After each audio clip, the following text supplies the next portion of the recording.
Good. So, good afternoon, everybody. We are today doing a little potpourri of projects that are sort of E&M related and sort of not.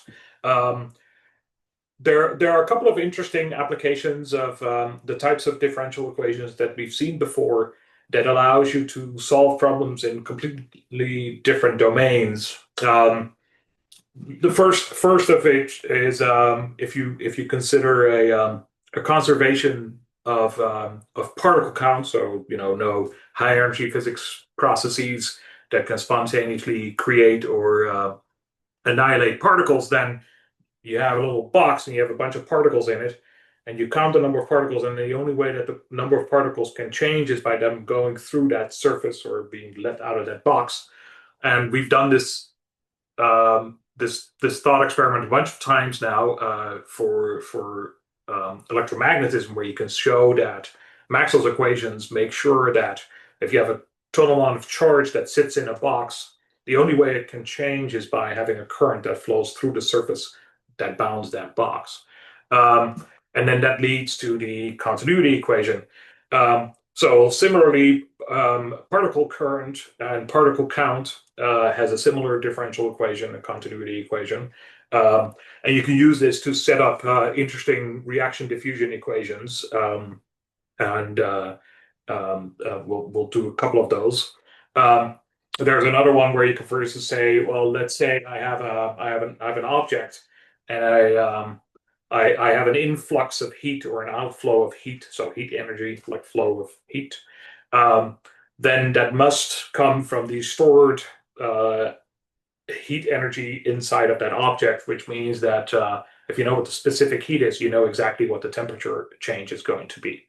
So you can write a continuity equation for heat flow as well.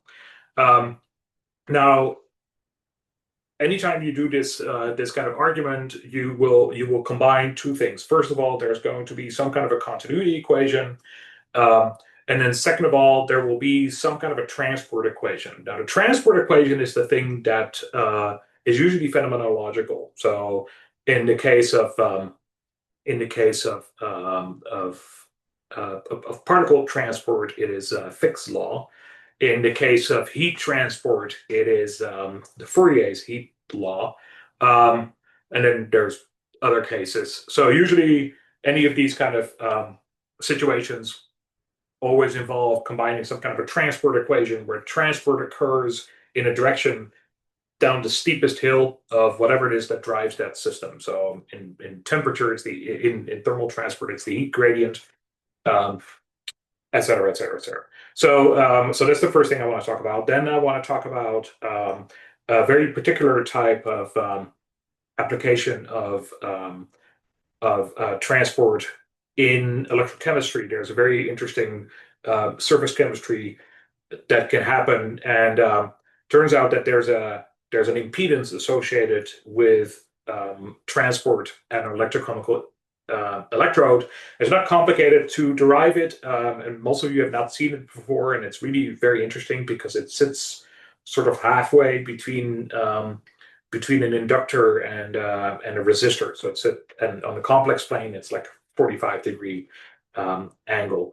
It's also known as a constant phase element.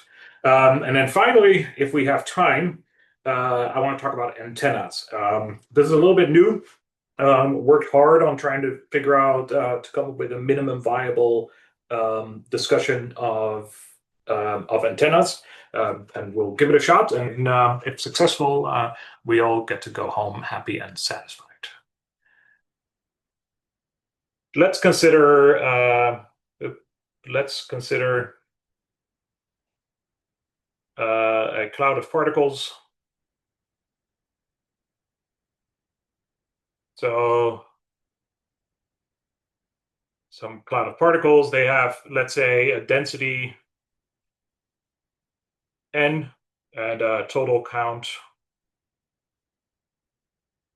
n. And now we're going to say if we draw some kind of a box around this, and we ask ourselves how much or how many particles are in this this volume. Well, we can simply say, well, the total count is n, which must be the volume integral of the density integrated over that volume.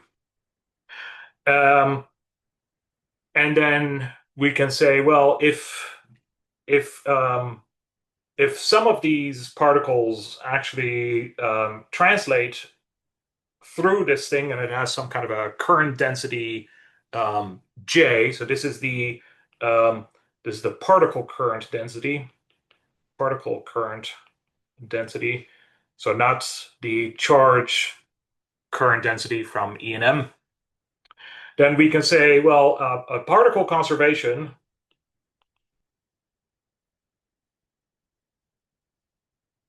right? No high energy physics, no spontaneously creation or annihilation of particles. Particle conservation says that the only way to get a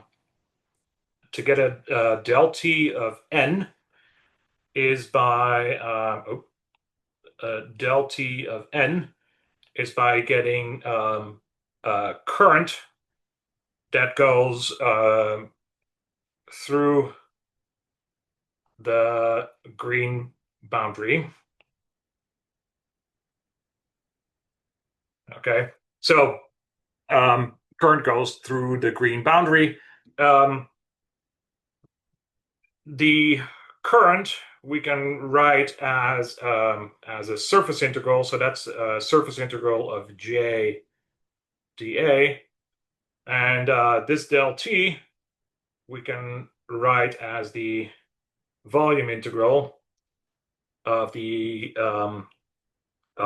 current density.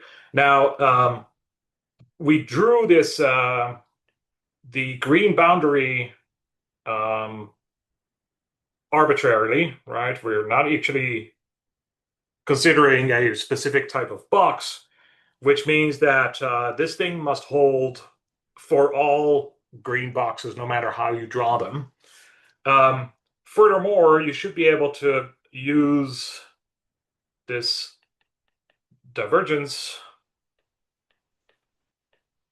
trick that we've used a ton of times in this class. And then we should make sure that if the current goes through the boundary,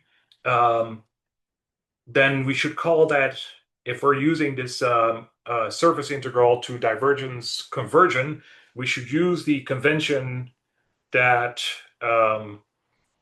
J is, or rather, the normal is pointing outward. The normal is outward. Okay, so that means that normal to the surface is pointing out, such that when J and that normal to that surface, which sits here, actually this dA vector is of course shorthand for n hat dA. So if J and N are pointing in the same direction, that means it's a positive current. So if it's a positive current, then obviously we are losing particles. So if we're losing particles, then the left-hand side here should be negative. So we should fix this by saying all these things are negative if we use this convention. Okay. Now this holds for all green objects. So therefore we can drop the integral and move this like this. Okay. So this is a continuity equation. So compare del T rho plus J, and this is a different J, so let's put a prime here. That's the thing that we've done in E and M a bunch of times. It looks just the same, so it expresses particle conservation. Okay. Now we can now put put a transport law in, and so there's a rule that says Fick's first law um, says that the current density is negative the diffusion coefficient of the gradient of the concentration.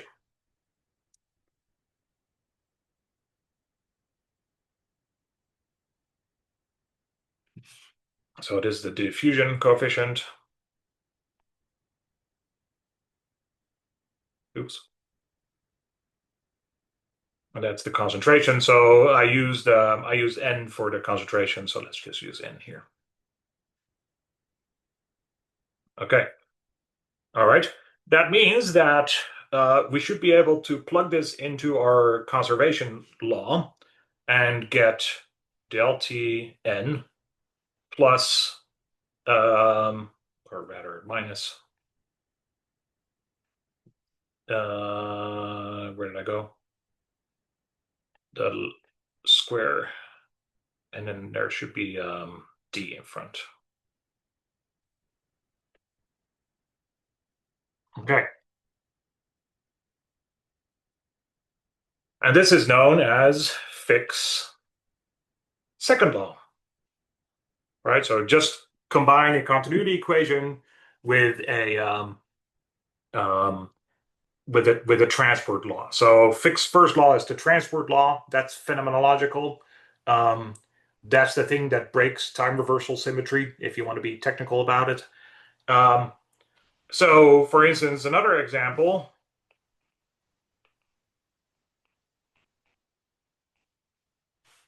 So heat transport. Um, let's say you want to know how that should be energy density, how the thermal energy density, so this is now thermal energy density, how it can change. Well, the thermal energy density, it would be the specific heat, the density, and the temperature. And if, let's say, for instance, you have an object, a solid object that is only allowed to change the temperature, you would get, on the left-hand side here, you would get C rho T dot. And then on the right-hand side, you would have the divergence of the, or rather, let's start with the flux integral. So this would be Q dot, so this is the heat flow, N dA, and let's make sure we put a little negative sign here. So this is the heat flow or heat flux. So um, it's a surface density and it's per unit time, right? So that's why there's a dot on it. Then we can rewrite this as negative the volume integral of the divergence of Q dot d volume. And now we have C rho T dot is negative the divergence of Q.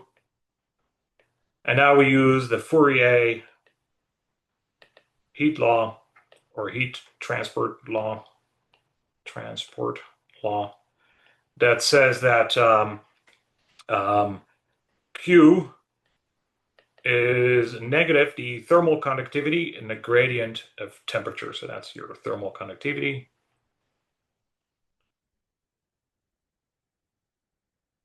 Looks almost like DC circuits, right? So you get a current that is down the potential gradient. And so put this in there, you get C rho T dot is equal to kappa And then you'd get a Laplacian, Laplacian of temperature. So differential equation, just like the differential equation we got for Fick's law, right? So it's del T and it's a um, del T and there's a Laplacian. And the nice thing is that it's all as a function of the single scalar field that is just T. So you don't need to know what the vector field is of the heat flow, because the vector field corresponding to the heat flow would just be pointing in the direction of the gradient of temperature. So this differential equation is just a differential equation of that scalar quantity that um, we're interested in. So let's talk about electrochemistry. So let's say we have some kind of an electrode. So this is an electrode. And then there's an electrolyte here. I'm not doing this very nicely. Hang on, let's just do this like this. Okay, so there's an electrode here. And then this is the electrolyte. So the electrolyte has this species. So it's redox species, right? Reduction oxidation. And then at the interface here, there can be an exchange for ion to electron exchange. Let's keep things simple. So the conductor is a metal. Let's not make things more complicated than they need to be. Okay, there is there's an equation that links the potential at that electrode to concentrations, and it's called the Nernst equations. There's Nernst equation. And it says simply that that potential difference associated with that reaction, it's kBT over NE, and it's the natural log of the baseline concentration change associated with that reaction. And then that's C naught, so that's the equilibrium concentration. N is it's the valence, right? So let's say you have a K plus that is your reactive species, then every time you neutralize it, it takes a single electron. There are multivalent things like a 2 plus and a 3 plus and a 2 minus and a 3 minus. Their N would be a number that is 1, 2, or 3, etc. Then we can do the small concentration approximation.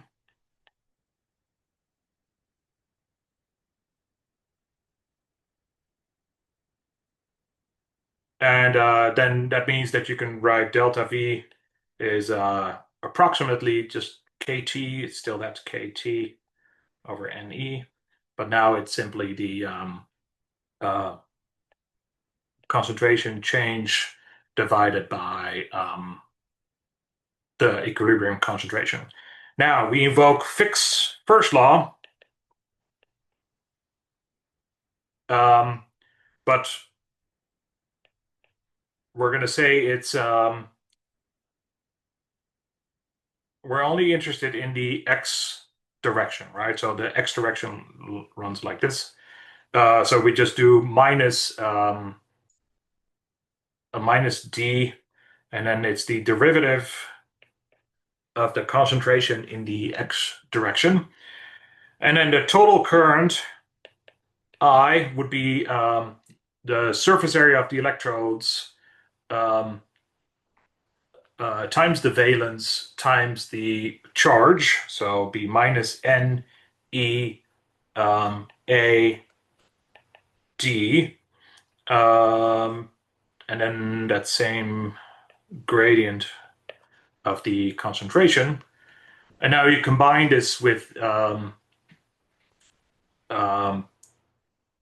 periodic dependence. So we're going to write delta C is the real part of the delta C phasor times E I omega t. And we're going to do the same thing with the delta V and the delta I. So that means there's a delta V phasor here and a delta I phasor, and the rest stays the same. So we can use this, and then we get, for that equation, we get I omega, and now we're in the phasor domain. Delta C is D, and now the second derivative, oh, I skipped Fick's second law. Hang on a second. So del TC is D del x squared, right? So your del T becomes an I omega. And then we're back at this derivative. Hang on a second. Yeah, that's delta C. And then dx squared. General solution for this concentration is going to be for just this negative x square root of I omega over d. Okay. Now, by definition, the impedance would be delta V over delta I. And delta V comes from that linearized Nernst equation. So that goes here, NE. And then there's a delta C over C naught. And the delta I is simply from the expression before, and we have the gradient of del C del X. Rearrange our terms a little bit, so there's a minus KT divided by n squared, E squared, D, A, C naught.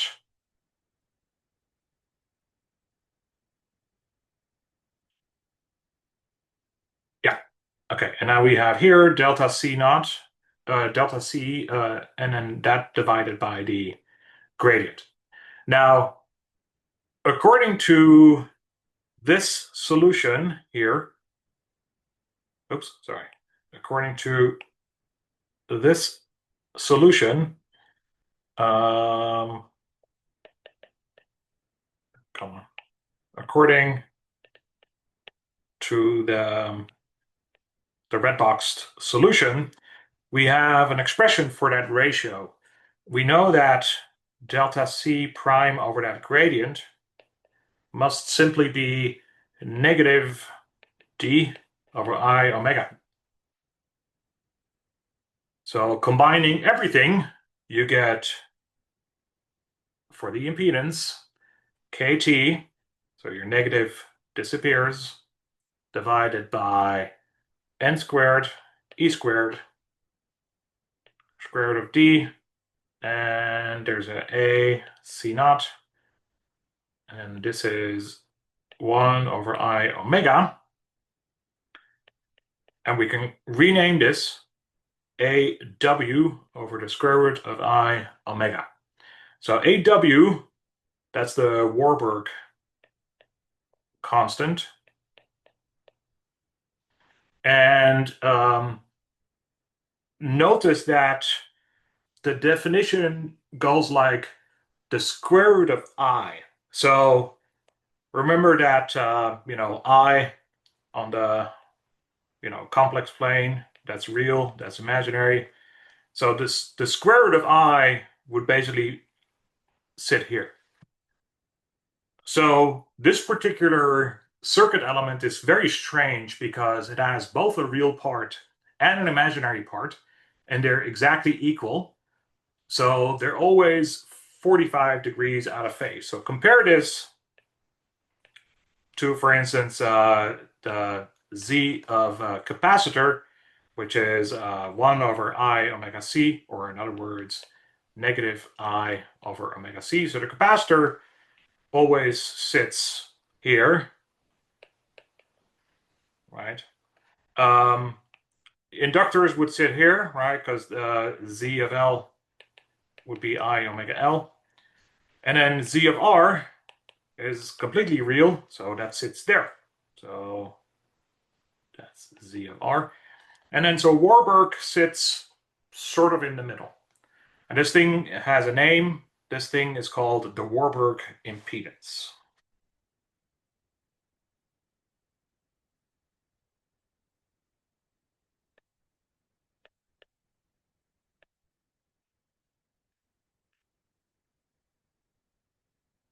And it's a very interesting circuit element. It's really a thing that you measure. I've done this experiment in very strange nanoscale surface confined structures, and you will find things that look like this.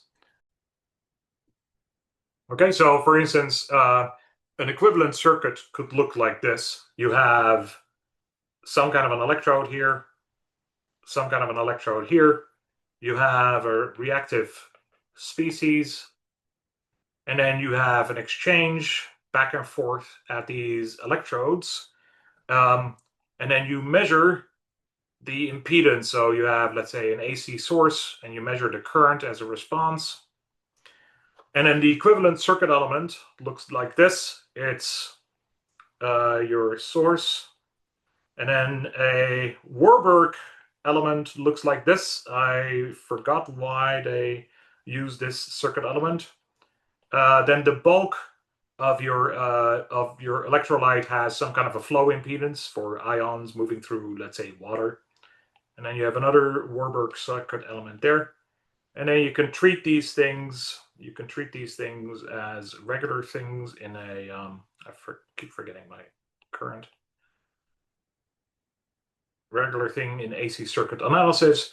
You have a ZW here given by that one. You have a ZW here, and then you have a Z for the electrolyte, which follows something like Ohm's law. Let's talk about antennas. Um, it's This has been always on my list of things that I really wanted to spend some time in 610 on, but it's kind of hard to do justice. So this is my first pass at it. If it sucks, then that's fine. Let me know. Uh, um, other than that, so yeah. So let's talk about antenna. So the approach is very straightforward. I want the antenna to be both physically important, but also mathematically clean. So that's usually where the friction is when we talk about antennas. So the particular one that we will talk about is called the infinitesimal, or the Hertzian dipole. And the reason we're doing that is that it allows you to see the whole picture. So we'll start with the source, then we'll compute the retarded vector potential, then we'll get the fields, and then we'll get the Poynting flux. And then from that, you can extract the radiated power and then the radiation resistance. So it allows you to connect everything together, and also in a manner that is meaningfully, quantitative and accurate, and it reuses a lot of the concepts that we've used before. So we'll start with the source. So let's say we take a current element. So this is a current element.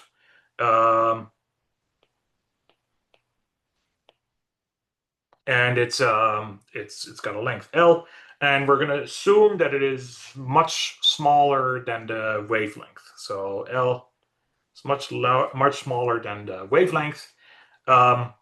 And then we'll use the phasor notation again. So the time-dependent current is the real part of that phasor current. That is this. And then in the phasor form, the current density for this point-like current element, if you put the origin in the in at the location of that element. So the current density phasor is, let's have it pointing in the z hat direction. It's going to have some kind of an amplitude I naught, and then times L, and then the appropriate number of delta functions. Okay, and this is the ideal Hertzian dipole. Um, it is it's not a physical wire with a self-consistent current distribution.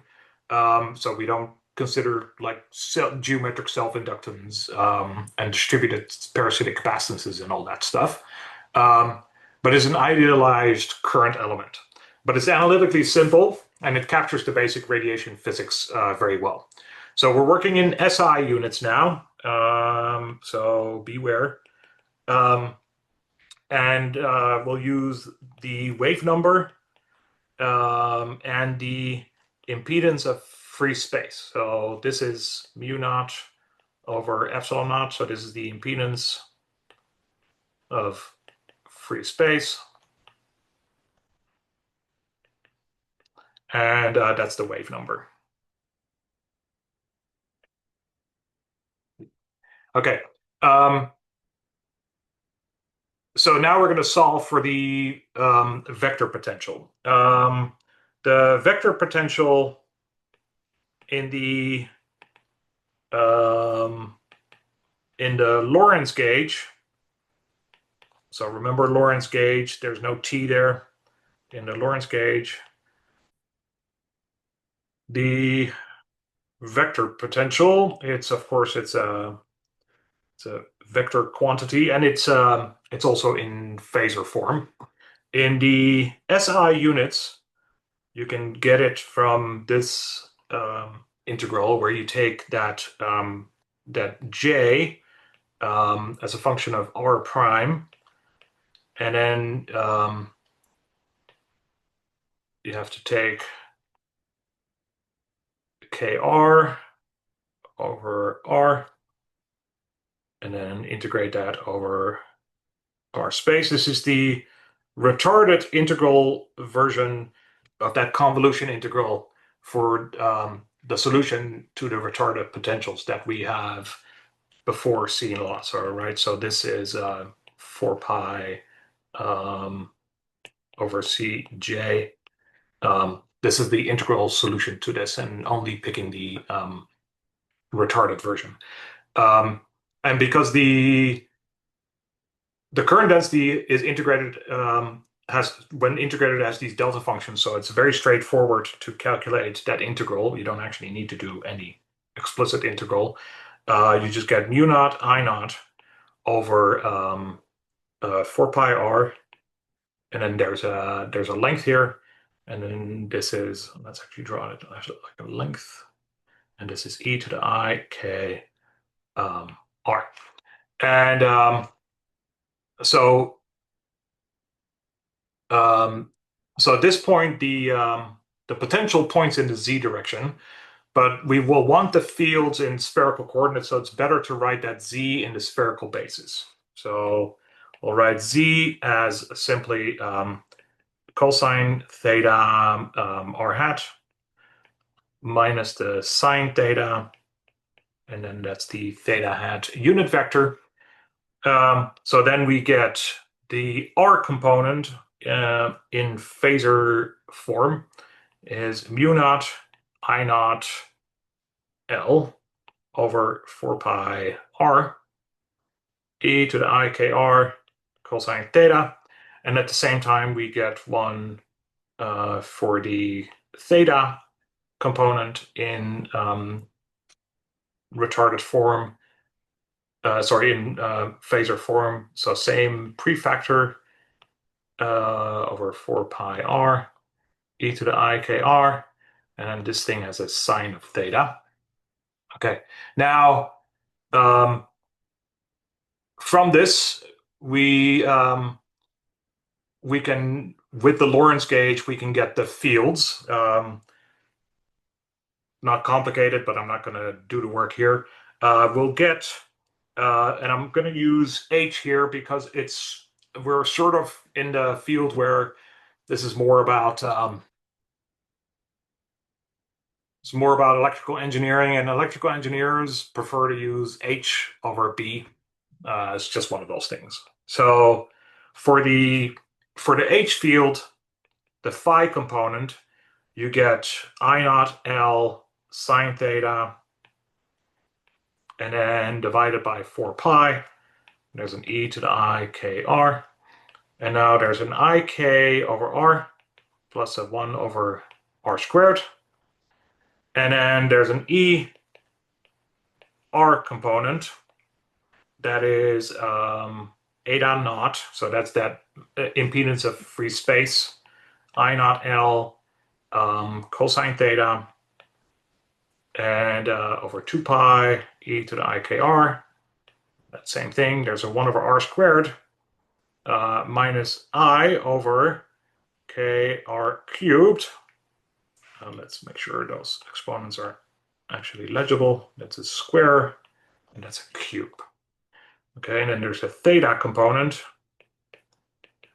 which is eta naught I naught L sine theta over 4 pi, same e to the ikr. This thing has a couple more terms, so that's an ik over r, 1 over r squared, minus I over k r cubed. Okay, so I don't want to spend the whole class going over all those derivatives, but the main physics should be easier once you have the answer on the board. But the first thing I want everybody to notice is that the fields come with 3 different distance ratings, right? So we have a 1 over r squared, 1 over r, and a 1 over r cubed. And the corresponding, so they correspond to 3 different physical regimes. So the 1 over r cubed is just the quasi-static near field solution. And then 1 over r squared is the induction, or the inductive part. And then the thing that goes like 1 over r is the actual radiative part. Okay, that's also, I mean, it's not just the radiative part, it's because because it's the one that in the large r distance is the only one that survives. It's physically the only one that radiates, and we'll motivate that later. But first, let's look at the far zone fields.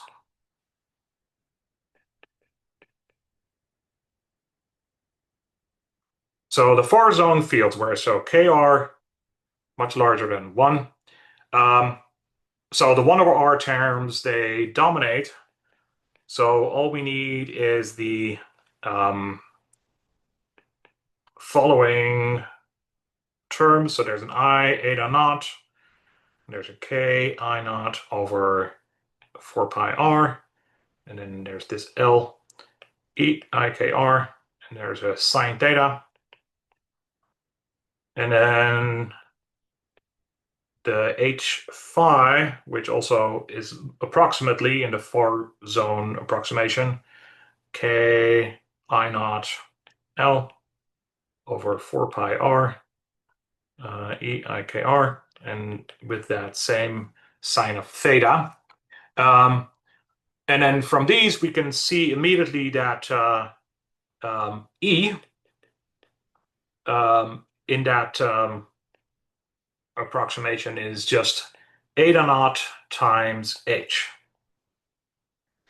All right, so there's that's the impedance of free space. So the electric and magnetic fields are related through the impedance of space through which that wave is propagating. So that's nice. So in the far field, the field is locally plane wave like, and then the E field's in the theta hat direction, magnetic field's in the phi direction. The ratio is that impedance, and the energy flow is radial, right? Because it goes like 1/r. And so close to the antenna, it's kind of a mess with all these higher order terms, but very far away, it's very clear. It's a plane wave, and locally plane wave like. Okay, so let's talk about the radiation pattern. Um, in in phasor notation, remember we have the E is the real part of the E phasor. Oops, E I omega t, and H um, is the real part of the H phasor, E to I omega t. And then the instantaneous, one more, come on, instantaneous Pointing vector S would just be E crossed with H. There's no mu here because it's H and it's not B. Now, if you have E simply as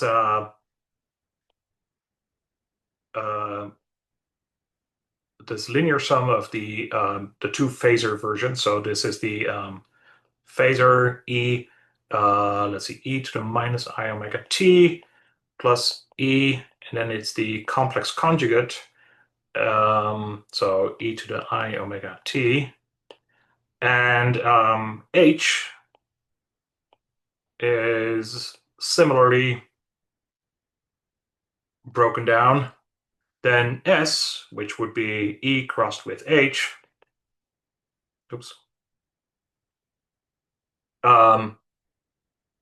would have four terms, but averaged over one full cycle, the terms that are proportional to that still have that E to the 2 I omega t, they average out. So you only keep time average. So this is time averaged. 1/4 of E cross H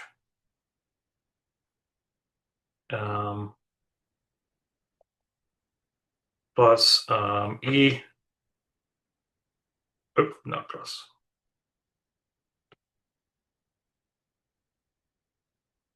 cross H. And the second term is just a complex conjugate of the first. So you can actually just write this as the real part of, half of the real part of E crossed with H, complex conjugate. So that's the time average Poynting flux. So in the far zone, we only have the that E and that H that we wrote down before, and we only get the R component. It's going to be 1/2 eta naught, and then the average of E. This is E theta squared. Now, you can put all these terms in. We already have them. There's an eta naught. There's a k squared. Oops, k squared. And let me see, k squared. There's an I naught squared. There's an L squared over 32 pi squared R squared. sine squared theta, and then the power radiated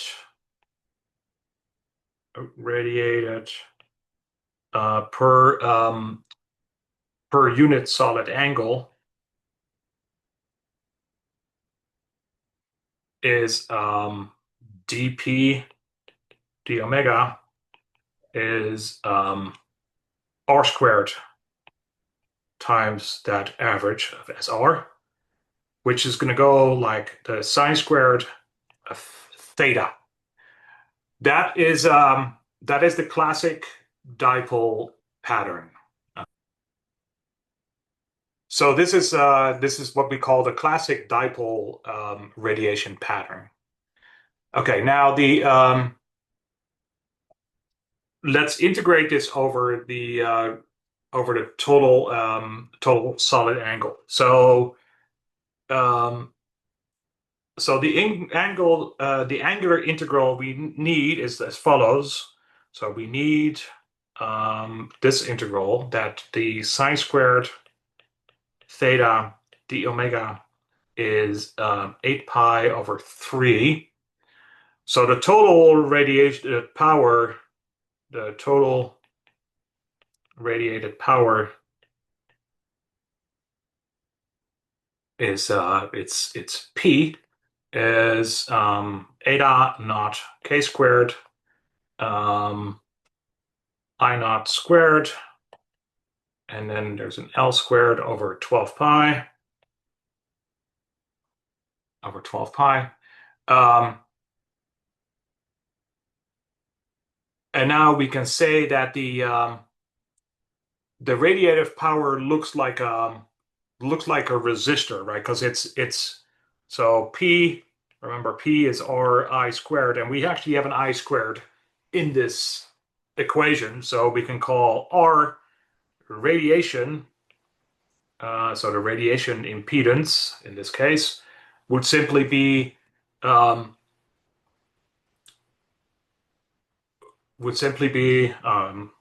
then of course it's averages, so there's an extra factor of 2. Hang on a second. So P radiation is 1/2 R radiation I squared. So the radiation resistance is eta naught k squared L squared over 6 pi. And if we use k as the 2 pi over lambda, and we use eta naught as approximately, that's as common, 120 pi ohms. It's actually 370 ohms. You get this radiation resistance as 80 pi squared L squared over lambda squared. Okay, so now we have converted the power requirement of having a wave traveling away from this Hertzian dipole into a thing that takes energy. Okay, and the energy that it takes, you can now completely solve in the electrical domain because there's a resistance associated with it. Right? Because the power is simply R times I squared, and there's a factor 1/2 here because we go to root mean squared instead of peak powers. Okay, now let's talk about the actual radiation of powers that are different from the 1/r term that we looked at. So we said, well, we have this SR, the complex SR, time averaged would be 1/2 the real part of E theta H phi. Oops. But remember that we had higher powers as well. So there's an eta theta. So E theta has terms that are like ik over r, 1 over r squared, and then 1 over r squared minus I over kr. And H had other terms. So we're not going to use all the prefactors. We're just going to see only what happens to all the other powers. 1 over r squared. Um, so if you multiply these, so multiply these two, you get a proportionality that looks like this. There's a k squared over r squared. There's an ik over r cubed. There's a minus ik over r cubed. There's a 1 over r to the fourth. And there's a minus 1 over r to the fourth. And then minus I over k r to the fifth. Okay. Now, hopefully you see these are all canceling. And now if you want the real part, so we have EH. Remember we took the complex conjugate of one of them. Yeah, complex conjugate. It's proportional to k squared over r squared minus I over k r to the fifth. But if you take the real part, you're only going to keep the k squared over r squared because that other one has that prefactor. So you'll just get SR proportional to 1 over r squared because all the other ones cancel.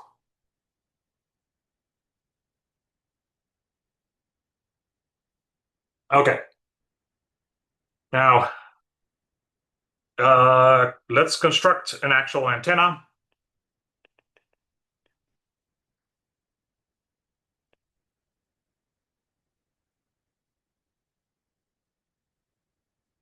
So short antenna.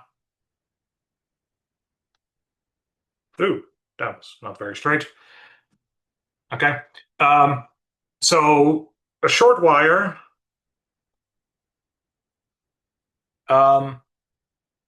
The far zone field we can approximate as follows.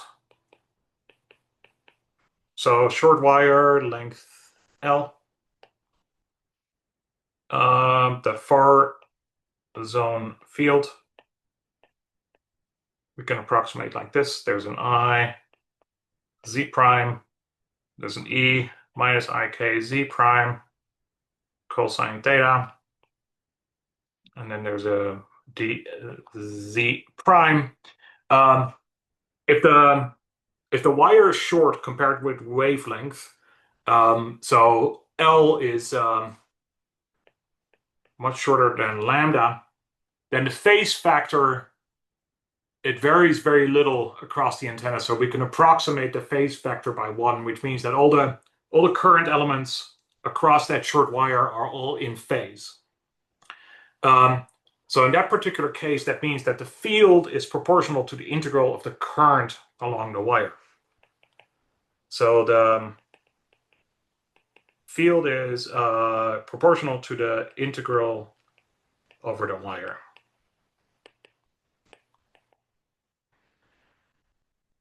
Okay, if the current is uniform, so let's say I of Z is simply I naught, then the effective current is just I naught times L. So the radiation pressure, the radiation resistance is just the little l replaced by the big L.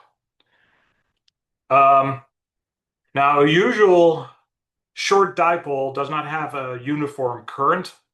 So a better approximation for the current is that the current depends linearly on the distance, so it's just 1 minus 2z over L, and then the integral of I is I naught L over 2, and then you get that the radiation resistance or radiation impedance becomes 20 pi squared over, 20 pi squared times L squared over lambda squared. And I think I had those in parentheses earlier. Yeah. Okay. And this is what we call half wave dipole antenna.